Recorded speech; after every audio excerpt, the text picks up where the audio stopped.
আজকে হ্যাঁ কি রান্না করছো? এই যে রুই মাছের ঝোল করছি। আর রুই কি? মাছ এনেছি। হ্যাঁ আর এই যে মাছের ঝোলটা করেছি। ডাঁটা, পেঁপে, আলু, কাঁচকলা বুঝেছিস। মাছটা ভেজে এর মধ্যে দিয়ে দেবো। ঠিক আছে।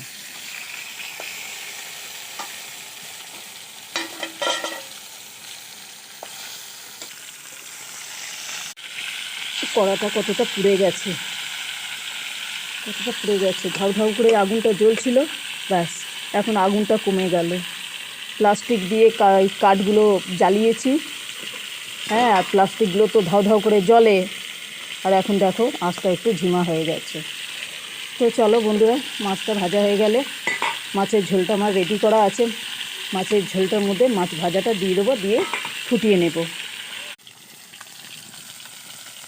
তো বন্ধুরা, আমার ভিডিওটা কেমন লাগে ফেসবুকে তো তোমরা আমাকে কমেন্টে জানাবে। তো আমি এখন মাছ ভাজছি কাঠের উনুনে। রুই মাছ নিয়ে এসেছিলাম। তো এখন মাছটা ভাজা হয়ে গেলে মাছের ঝোলের মধ্যে ছেড়ে দেবো। গ্যাসের মধ্যে আমি মাছের ঝোলটা বানাই।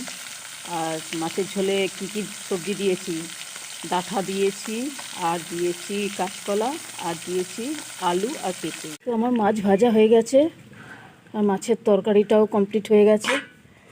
তো দেখো আমার মাছ ভাজা হয়ে গেছে। এবার মাছের ঝোলের মধ্যে ছেড়ে দিচ্ছি।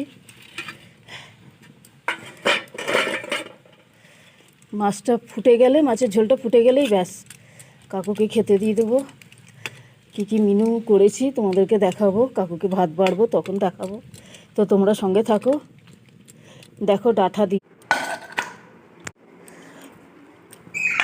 এই যে লাল শাক আর ভাত। তো চলো, মাছের তরকারিটা কমপ্লিট হয়ে গেছে, কাকুকে ভাত দিয়ে এলাম। এবার আগুনগুলো বার করে নিয়ে দেবো। এগুলো একটু জল দিয়ে দেবো। ব্যাস, তো তোমরা সঙ্গে থাকো।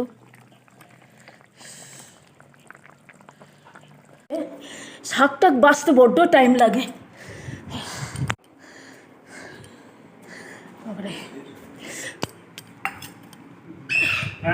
মা কি করছো মা?